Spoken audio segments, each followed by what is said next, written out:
Video எடுக்கும்போது தான் வருவாரு. அது வந்தாரு. வான்னு வந்தாரு.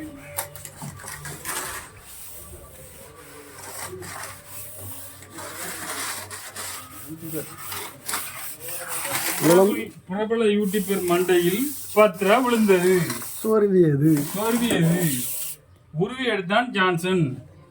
கக்கூஸ் கம்ப்ளீட்டு. கக்கூசு முடிஞ்சிட்டு நாளைக்கு நீங்க யூஸ் பண்ணலாம்.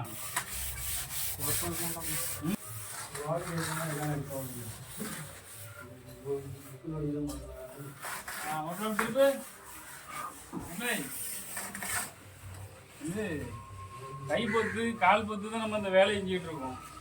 ஆனால் இவ்வளவு சம்பளமான ஒரு சில பேர் சொல்லிட்டு இருக்காங்க. அவங்களுக்கு தான் அந்த பதிவு அவங்க போய் சேரும். சரியா? இவ்வளோ சம்பளம் நீங்கள் வாங்குறீங்களா, இவ்வளோ சம்பளம் வாங்குறீங்களான்னு சொல்கிறாங்க. எதுக்கு அப்போ அவங்களும் இந்த மாதிரி வந்து வேலை செய்ய வேண்டியதானே? அன்னைக்கு வீடியோ எடுத்துட்டு